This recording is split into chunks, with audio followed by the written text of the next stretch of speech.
soir, nous continuons dans notre étude. Et le titre de notre étude, en réalité, celle-ci sera la première partie, parce qu'il y a tellement de choses à dire. Oui. Celle-ci sera la première partie, et le titre, c'est « La vision du Fils de l'homme », versets 10 à 20. Je vais lire le texte.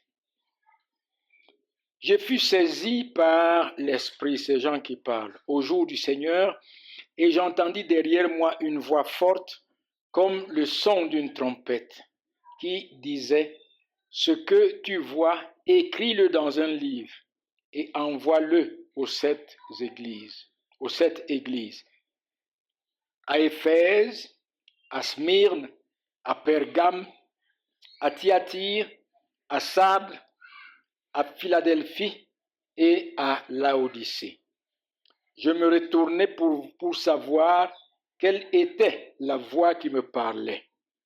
Et après m'être retourné, je vis 7 chandeliers d'or et au milieu des 7 chandeliers, quelqu'un qui ressemblait à un fils d'homme, vêtu d'une longue robe et ayant une ceinture d'or sur la poitrine. Sa tête et ses cheveux étaient blancs comme de la laine blanche, comme de la neige. Ses yeux étaient comme une flamme de feu. Ses yeux étaient semblables à de l'airain ardent, comme s'il avait été embrasé dans une fournaise. Et sa voix était comme le bruit de grandes eaux. Il avait dans sa main 7 étoiles. De sa bouche sortait une épée aiguë à 2 tranchants. Et son visage était comme le soleil lorsqu'il brille dans sa force. Quand je le vis, je tombai à ses pieds comme mort. Il posa sur moi sa main droite en disant, « Ne crains point, je suis le premier et le dernier et le vivant. J'étais mort et voici, je suis vivant au siècle des siècles. Je tiens les clés de la mort et du séjour des morts.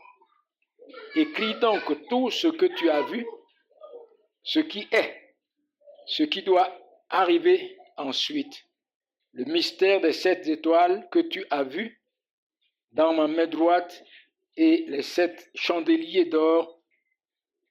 Les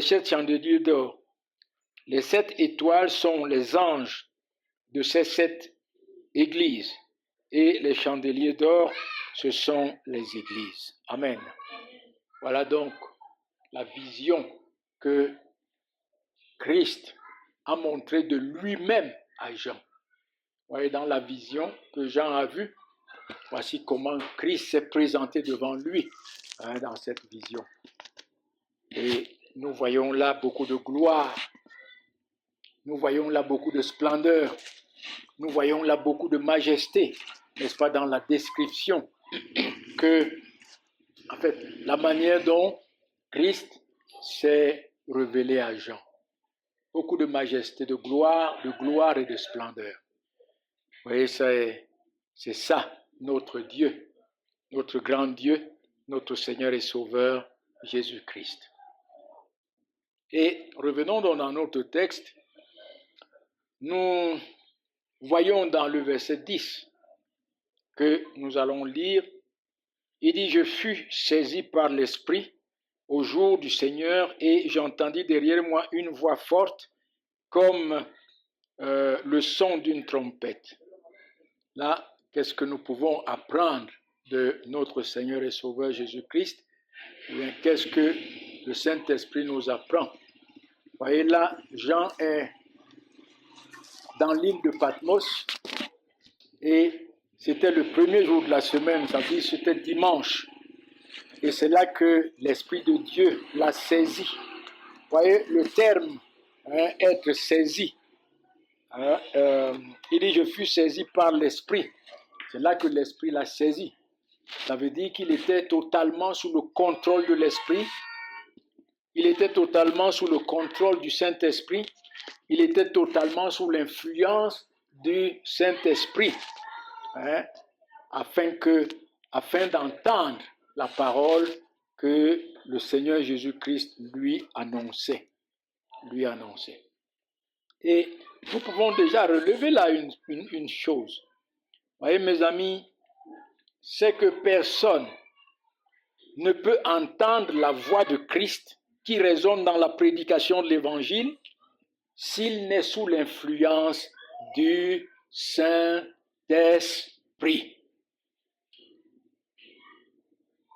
Si le Seigneur n'est pas en train d'œuvrer dans votre cœur par sa grâce toute puissante, par le Saint-Esprit, vous ne pouvez pas entendre la voix de Christ qui résonne dans l'Évangile. Vous ne pouvez pas voir Christ qui résonne dans l'Évangile. Et c'est pourquoi Jean a été d'abord saisi par le Saint-Esprit. Le Saint-Esprit l'a totalement possédé, le Saint-Esprit l'a totalement contrôlé. Il était donc sous cette influence avant d'entendre la voix de son maître. La voix de son maître. Et croyez-moi, toutefois que notre cœur a été béni par la parole de Dieu, c'est par l'œuvre efficace du Saint-Esprit. En dehors de ça, nous pouvons nous asseoir et beaucoup s'asseyent là les mardi, jeudi, dimanche et ils sortent sans bénédiction aucune. Oui. En réalité, il y a entendre et il y a recevoir. Comment nous pouvons recevoir dans notre cœur? Nous entendons de nos oreilles, mais comment nous pouvons recevoir dans notre cœur? C'est lorsque le Saint-Esprit lui-même est à l'œuvre, n'est-ce pas?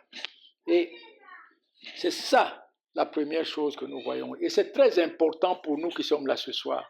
Dieu a voulu que nous soyons si peu, mais c'est très important pour nous qui sommes là ce soir. Voyez. Et nous le lisons dans Matthieu 10 déjà. Dans Matthieu 10, Matthieu 13, s'il vous plaît.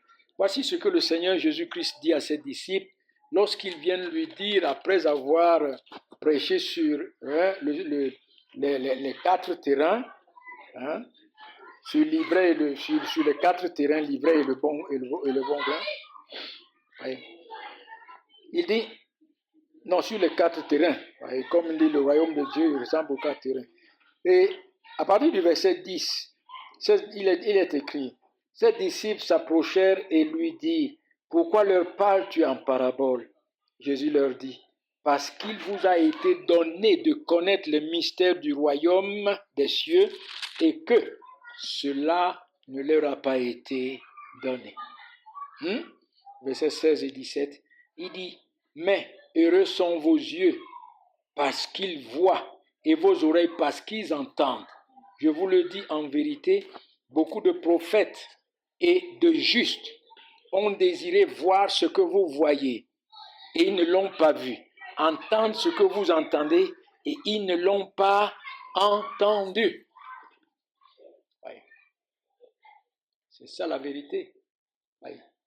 Et dans Jean 10, à partir du verset 26,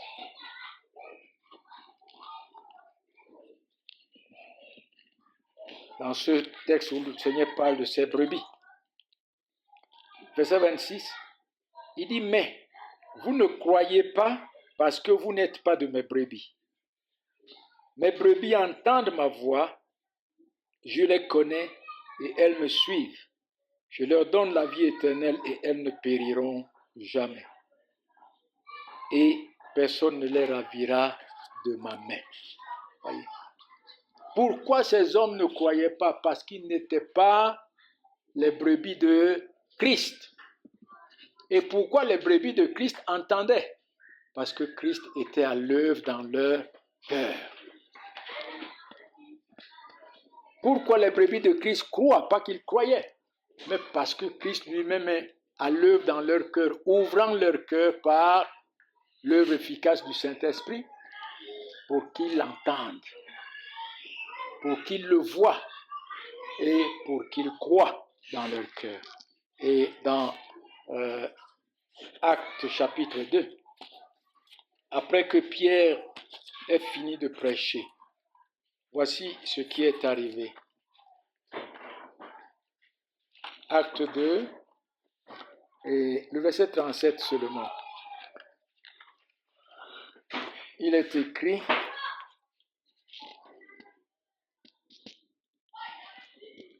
après avoir entendu ce discours, après avoir entendu la prédication de Pierre au jour de la Pentecôte, ils eurent le cœur vivement touché.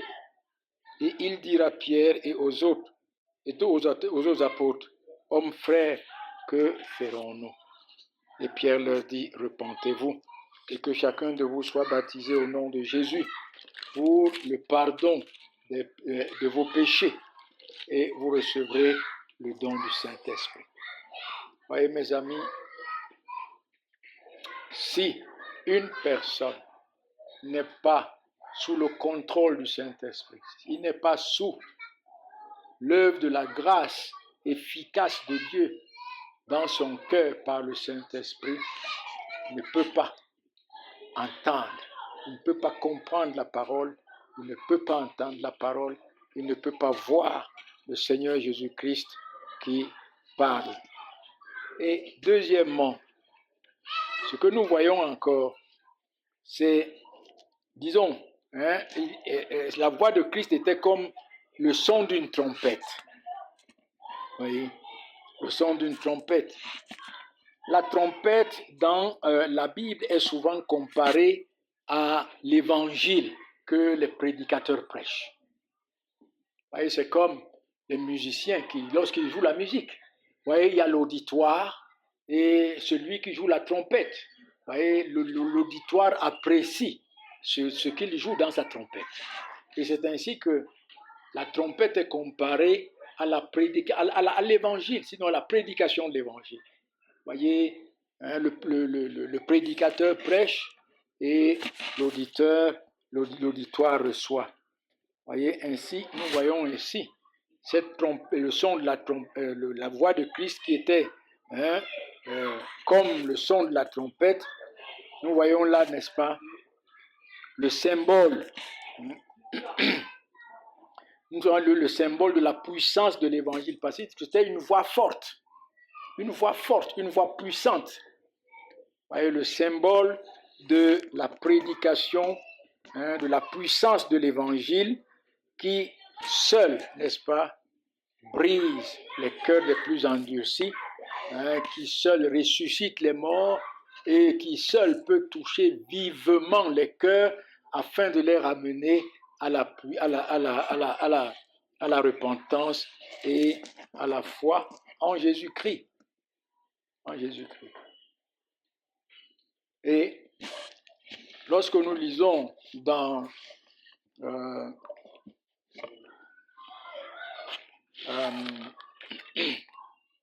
lisons-le dans Jean chapitre 5. Peut-être que j'ai relevé ça quelque part d'autre.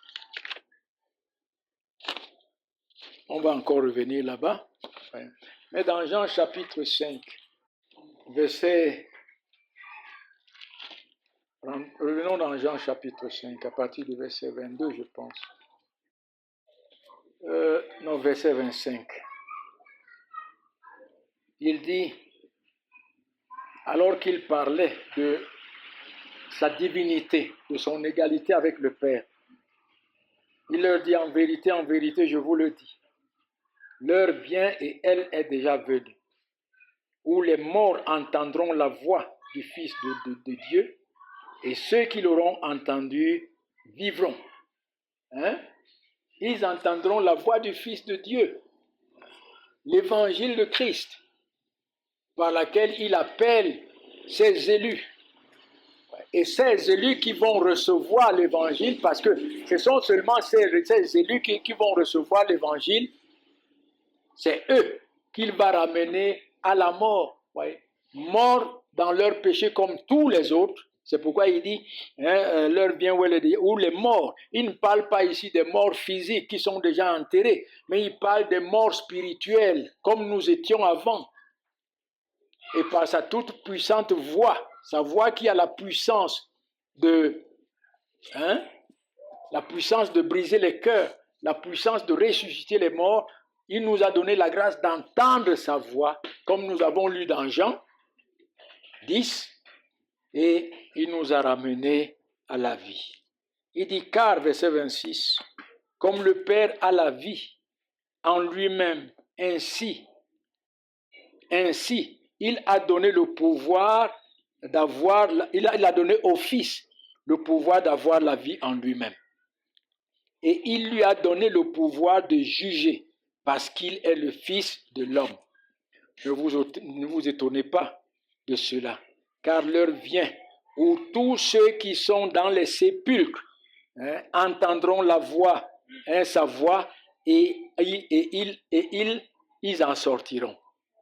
Oui. En réalité, nous étions comme des cadavres dans les sépulcres, dans les tombes, dans nos tombes. Mais comment est-ce que nous sommes sortis de là? C'est lorsque nous avons entendu la voix toute puissante de notre Seigneur et Sauveur Jésus-Christ. Vous voyez, c'est comme le jour où Lazare était mort et que Christ est arrivé 4 jours après. La Bible dit quoi? Le Seigneur Jésus-Christ est tenu devant la tombe et il cria d'une voix forte, Lazare, sors! Et Lazare est sorti de la tombe. De la tombe. Vous voyez, c'est ce que nous voyons là, dans cette voix si forte, n'est-ce pas? Et une troisième chose, pourquoi cette voix était-elle si forte? Parce qu'en réalité, cette voix si forte que Jean a entendue, comme le son de la trompette, est une voix qui nous révèle la toute-puissance de notre Seigneur et Sauveur Jésus-Christ, le Maître souverain dont devant qui rien ne peut résister. Voyez, une voix qui révèle son autorité, une voix qui révèle son pouvoir, une voix qui révèle sa domination. Et c'est ce qu'il est, élevé au-dessus de toute domination, de toute autorité, de tout pouvoir, le tout-puissant, le Maître souverain. C'est ce qu'il est. Et c'est ce que Jean entendait à travers cette voix-là. Et en réalité, c'est seulement ceux qu'il a rachetés qui entendent cette voix. qui entendent cette voix. Voilà une deuxième chose que nous voyons dans notre étude, verset 11. La voix disait, lisons-le d'abord, revenons dans Apocalypse. Revenons dans Apocalypse 1, et le verset 11, il est écrit, après avoir dit, j'entendis derrière moi une voix forte, comme le son d'une trompette, qui disait, ce que tu vois, écris-le dans un livre, et envoie-le aux 7 églises, à Éphèse, à Smyrne, à Pergame, à Thyatire, à Sardes, à Philadelphie et à Laodicée. Qu'est-ce que nous pouvons tirer, n'est-ce pas, de ce verset 11? De ce verset 11, nous tirons une très grande vérité. Voyez, de nos jours, en réalité, écoutez-moi bien, le Seigneur Jésus-Christ ne se révèle pas à son Église à travers les visions, comme on entend chaque jour les visionnaires qui sont dans les églises. Le Seigneur Jésus-Christ ne se révèle pas à son Église par les songes, comme on entend chaque jour. J'ai songé ceci, j'ai rêvé ceci. Parfois, les gens m'appellent pour me dire, pasteur, j'ai rêvé ceci, est-ce que tu peux me dire ce que ça veut dire? Et je leur dis, je n'ai pas du tout. Je ne suis pas vraiment un expliquant. Je n'ai pas eu le pouvoir d'expliquer les songes, les rêves. J'ai le pouvoir j'ai seulement la grâce d'annoncer l'évangile, comme vous entendez à la radio. Voyez. Écoutez-le bien. Le Seigneur Jésus-Christ ne se révèle pas à travers les voix. Les gens nous disent chaque fois, une voix m'a dit, j'ai entendu, le Saint-Esprit m'a dit. Voyez. C'est cette tendance qui est aujourd'hui dans toutes les églises de Bafoussam ici, dans toutes les églises du Cameroun et même dans toutes les églises du monde. Des gens qui entendent toujours la voix de Christ, qui entendent toujours la voix du Saint-Esprit, qui entendent toujours, qui viennent toujours avec leurs songes. Non, ce n'est pas par ces choses que Christ se révèle à son Église. Voyez, pas du tout. Pas du tout. Mais nous le voyons clairement ici. Le Seigneur Jésus-Christ se révèle à son Église par sa parole écrite dans la Bible et prêchée par les prédicateurs.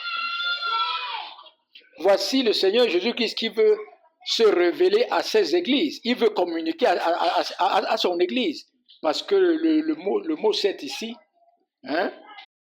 parce que le mot 7, comme nous avons vu cette église, le mot 7, c'est la plénitude, c'est la complétude. Ça veut dire, c'est l'église tout entière. Voici le Seigneur qui veut écrire à son église, qui veut parler à son église. Mais il dit à Jean, fais quoi? Et écrit ces choses, afin que ces choses soient prêchées, annoncées. C'est ça la vérité. Vous voyez, c'est ça la grande vérité. Et si nous ne tenons pas ça à cœur, nous allons écouter les gens. Et même nous allons tomber dans leurs panneaux, à vouloir leur expliquer ceci ou cela, ou bien à vouloir les écouter. Non, c'est par sa parole écrite et proclamée par ses serviteurs que Christ se révèle à son Église. C'est pourquoi il dit à Jean, ce que tu vois, écris-le et envoie-le aux 7 églises. 7 églises. Non, mes amis, nous sommes nous vivons un moment où les hommes ne supportent pas la sainte doctrine. Nous vivons un moment où il y a une très grande confusion en ce qui concerne l'Évangile. Et aujourd'hui, chacun veut démontrer que Dieu lui parle. Chacun veut démontrer qu'il est en communion avec Dieu. Chacun veut démontrer qu'il est élevé spirituellement. Et c'est pour ça qu'on nous dit, j'ai entendu une voix. Le Seigneur m'a dit. Le Saint-Esprit m'a dit. Mais c'est l'esprit de Satan qui te parle. Si vraiment les hommes entendent la voix, écoutez-moi bien. Si vraiment les hommes entendent la voix, c'est la voix de Satan qu'ils entendent, pas la voix de Christ. La voix de Christ résonne à travers les Écritures, proclamée par ses serviteurs.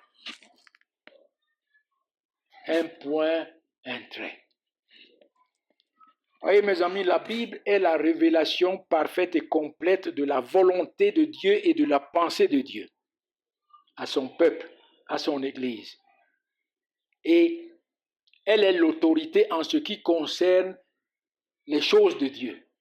Ça veut dire que si quelqu'un veut vous parler de Dieu, c'est dans la Bible qu'il doit tirer ce qu'il vous dit. Ce n'est pas que j'ai entendu. Ce n'est pas que le Saint-Esprit m'a dit. Ce n'est pas que j'ai rêvé ceci, cela. Mais c'est dans la Bible, dans les Écritures. C'est pourquoi les Écritures sont l'autorité en ce qui concerne les choses de Dieu. Parce que c'est là que Dieu se révèle parfaitement et pleinement. Et c'est là que Dieu révèle parfaitement et pleinement sa pensée et sa volonté. Et c'est pourquoi, vous-même, vous le savez, nous ne parlons pas des rêves ici, des songes ou bien. Quelqu'un ne vient pas là chaque matin pour me dire, pasteur, le matin de dimanche, je me dis, pasteur, j'ai entendu une voix, le Seigneur m'a dit. Mais nous savons que c'est à travers les Écritures que le Seigneur nous fait entendre sa voix. Et particulièrement par la proclamation de l'Évangile, par ses serviteurs qu'il utilise. Voyez, chers amis, il n'y a pas autre moyen.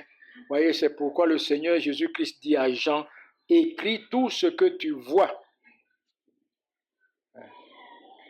Et voici, c'est ce que Jean a écrit. C'est ce que Jean a écrit. C'est ce que nous avons entre les mains, cette Bible que nous sommes en train de lire. Et nous sommes là Nous sommes en train d'étudier les 7 églises. Les 7 églises. Nous allons commencer à étudier les 7 églises à partir du le message aux 7 églises, à partir du chapitre 2. C'est ça. C'est ce que Jean a écrit. C'est ça. Voyez. Non. Tout est dans les Écritures, tout est dans sa parole. Et ce que je peux simplement vous dire, en réalité, que le Seigneur nous donne la grâce, n'est-ce pas, de prendre plaisir à la parole. Que le Seigneur nous donne la grâce d'aimer la parole. Que le Seigneur nous donne la grâce de chérir sa parole, de la chérir, de l'aimer, de l'étudier, de la lire, de la méditer. Vous voyez, c'est par elle qu'il nous sauve, c'est par elle qu'il nous conduit, c'est par elle qu'il nous instruit, c'est par elle qu'il nous fortifie et nous console, c'est par elle qu'il nous nourrit et abreuve notre soif, la soif de notre âme. C'est par sa parole et rien d'autre. Et il le fait quotidiennement. Oui. Et c'est pourquoi nous devons vraiment prendre plaisir à la parole de Dieu. Et ceux qui dorment, réveillez-vous, miracle, réveillez-vous. Voyez? Nous devons prendre plaisir à la parole de Dieu. Nous devons, demandons cela au Seigneur. Demandons cela au Seigneur. Donne-moi l'amour de ta parole. Donne-moi du zèle pour ta parole. Fais que ta parole soit dans ma main, que ta parole soit à mes oreilles comme le miel, et que ta parole soit douce à mes oreilles comme le miel est doux sur ma langue. C'est la parole et rien d'autre. Oui. Lisons-le dans Jean, dans le psaume 114.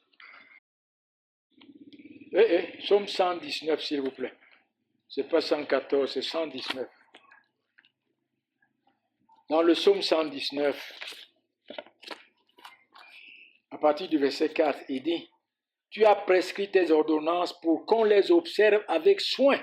Ouais, tu nous as donné ta parole afin que nous écoutions cette parole, nous la mettions en pratique avec soin. Il dit: puissent mes actions être bien réglées afin que je garde tes statuts.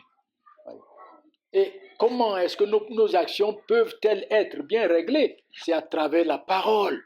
C'est la parole qui nous transforme. C'est la parole qui nous édifie. C'est la parole qui nous fait grandir à l'image et à la ressemblance de notre Seigneur et Sauveur Jésus-Christ. Verset 6, alors je ne rougirai point à la vue de tous tes commandements. Et je te louerai dans la droiture de mon cœur en apprenant les lois de ta justice. À partir de quel moment nous pouvons de manière agréable louer notre Dieu? Parce que lorsqu'il parle de la droiture de son cœur, c'est louer Dieu de manière agréable, la manière qui convient à Dieu, selon sa justice manifestée en Jésus-Christ. C'est seulement à travers la parole. Oui. Il dit: je veux garder tes statuts. Ne m'abandonne pas entièrement. Verset 9. Comment le jeune homme rendra-t-il pur son sentier? En se dirigeant d'après ta parole. Je te cherche de tout mon cœur. Ne me laisse pas m'égarer loin de ta parole. Verset 11. Je serre ta parole dans mon cœur afin de ne pas pécher contre toi. Béni sois-tu, ô Éternel, enseigne-moi tes statuts. Prions que le Seigneur, et le verset 15 et 16, il dit: je médite tes ordonnances, j'ai tes sentiers sous mes yeux, je fais de mes délices tes statuts et je n'oublie point ta parole. Je fais mes délices, ta parole, tes commandements, tes ordonnances. Et vous savez ce que c'est qu'un délice. C'est quelque chose auquel nous prenons plaisir. C'est ce qui fait notre plaisir. Et c'est pourquoi je dis, prions que, n'est-ce pas, le Seigneur vraiment œuvre dans nos cœurs afin que nous prenions plaisir. Plaisir. Et dans 1 Pierre chapitre 2,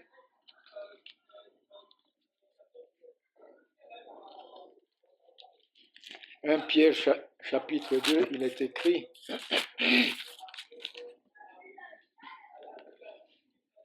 verset 1 à 3, il dit, rejetant donc toute méchanceté et toute ruse, la dissimulation. Vous voyez, c'est ça. Les hommes qui viennent s'asseoir à l'écoute de l'évangile, alors que leur cœur n'est même pas incliné, ils ne sont même pas attachés, ils ne sont même pas, comment je peux dire, attentifs.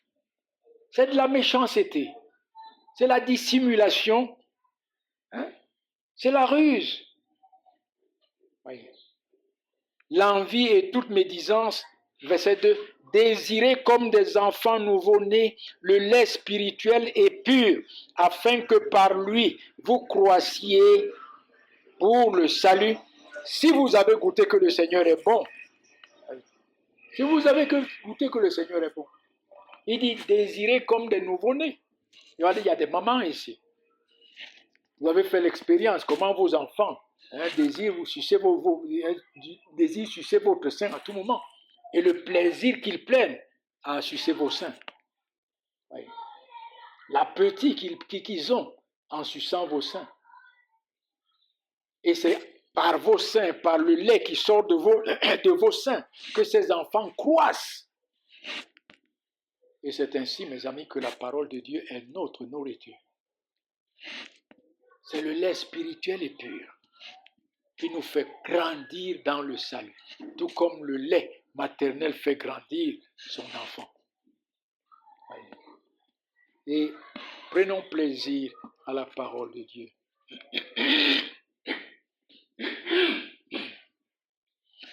Verset 12, une autre chose que nous voyons, qu'est-ce que le Saint-Esprit nous enseigne encore au verset 12. Il dit, je me retournai pour voir quelle était la voix qui me parlait.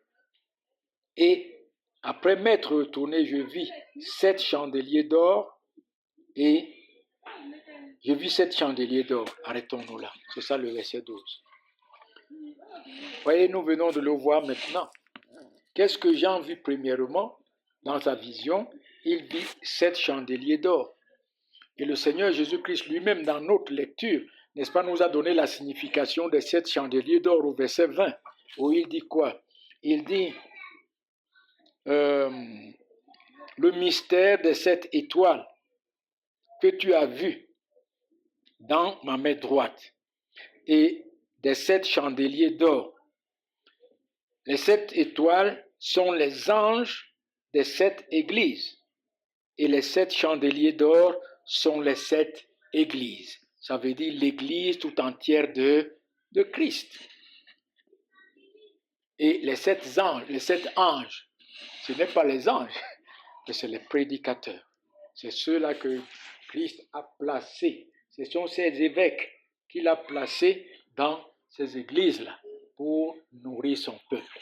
Vous voyez, c'est ça qui est symbolisé par les 7 anges. Voyez.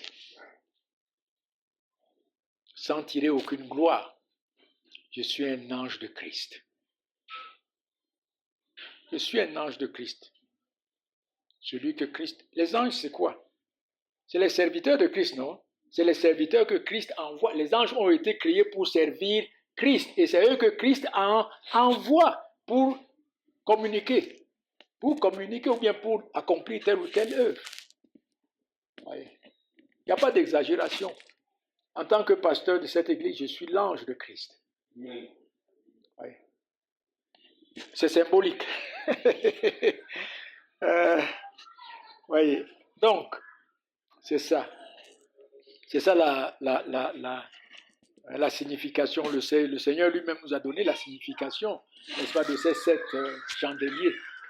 C'est les 7 églises auxquelles Jean était en train d'écrire. Jean-Baptiste vient toujours dans ma bouche, mais c'est Jean était en train d'écrire. Et c'est symbolique de l'Église entière de Christ. Parce que tu vois, ce que nous lisons ici, écrit à l'Église d'Éphèse, de Smyrne, de Philadelphie, ce n'est pas seulement adressé à eux, mais c'est adressé à nous ici à Bafoussam, c'est adressé à tous les élus de Christ à travers le monde. Le monde. Voyez, c'est ce que nous voyons là. Dans l'Ancien, mais notons quelque chose, dans l'Ancien Testament, et lorsque Dieu a ordonné à Moïse de construire le tabernacle, l'un des éléments du tabernacle dont Dieu a ordonné à Moïse de fabriquer, c'était un chandelier d'or pur pour éclairer le tabernacle. Parce que le tabernacle n'avait qu'une porte d'entrée, n'avait pas de fenêtre, n'avait pas d'autres ouvertures. Voyez. Donc, sans le chandelier, le tabernacle devait être totalement dans les ténèbres, dans le noir. Et c'est un symbole aussi. Nous arriverons là. Voyez. Nous allons même arriver là. Donc, voyez, ce chandelier devait éclairer le tabernacle. Mais en réalité, ce chandelier n'était pas simplement là pour éclairer le tabernacle, parce qu'il était un véritable symbole de notre Seigneur et Sauveur Jésus-Christ, qui est la lumière du monde, qui est venu dans les ténèbres et qui éclaire les ténèbres, tu vois, qui luit dans les ténèbres. Ce monde, n'est-ce pas, ce monde est un monde de ténèbres. C'est un monde ténèbres. Et la seule lumière qui éclaire ce monde, qui luit dans ce monde, c'est le Seigneur et Sauveur Jésus-Christ. Jésus-Christ. Voyez le chandelier. Lorsque vous rentrez dans Exode, à la construction du tabernacle, voyez le chandelier, il était là. Ouais. Il y avait les pains de proposition de ce côté.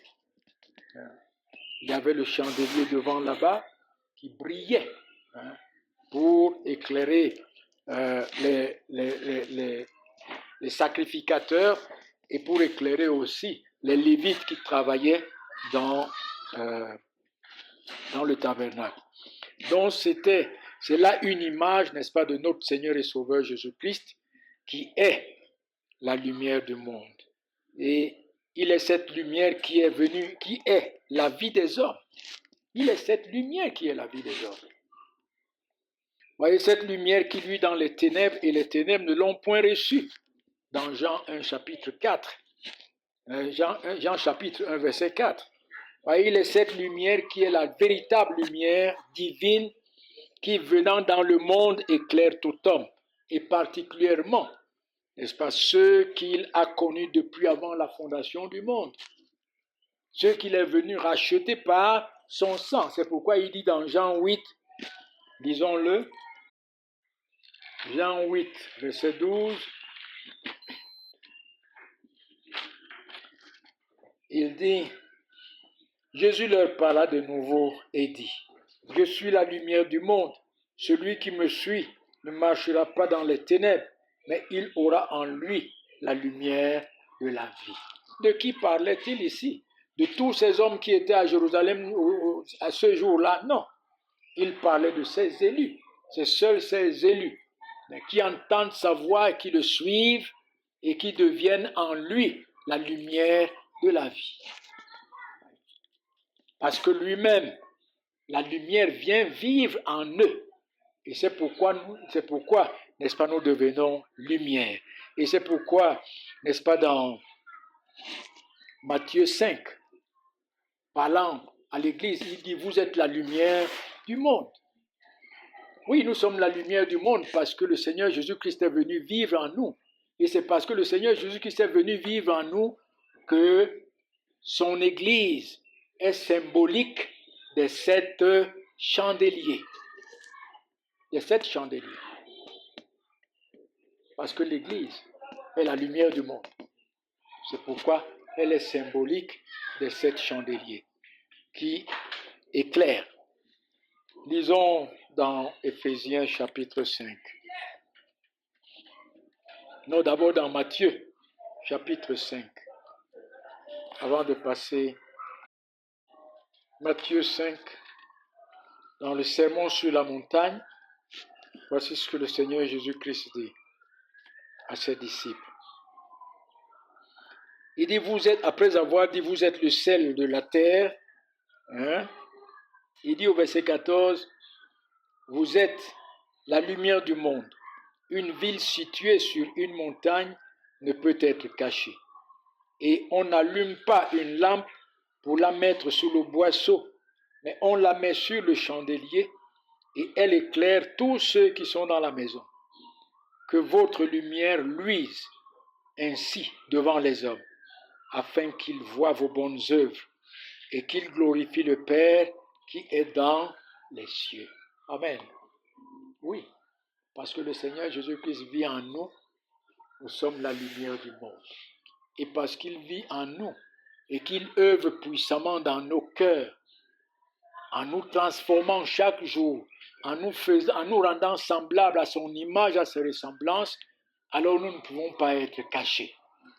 Nous ne pouvons pas être cachés, telle une lampe qu'on dépose sur la table. Elle brille, tout le monde voit. Ceux qui sont en Jésus-Christ ne peuvent pas être cachés. Jamais. Écoutez-le bien. Mais un enfant de Dieu peut tomber dans le péché. Je sais que c'est à ça que les hommes prendront plaisir. Mais observez cet homme. Il a une lumière. On voit en lui une lumière qui brille en dehors du péché dans lequel il est tombé. Vous l'observez, il a une lumière qui brille au milieu de son environnement, de sa génération. C'est comme ça. Et pourquoi? Parce que le Seigneur Jésus-Christ, qui est la lumière, la véritable lumière, habite en nous. Et c'est pourquoi dans Éphésiens chapitre 5, lisons-le pour terminer.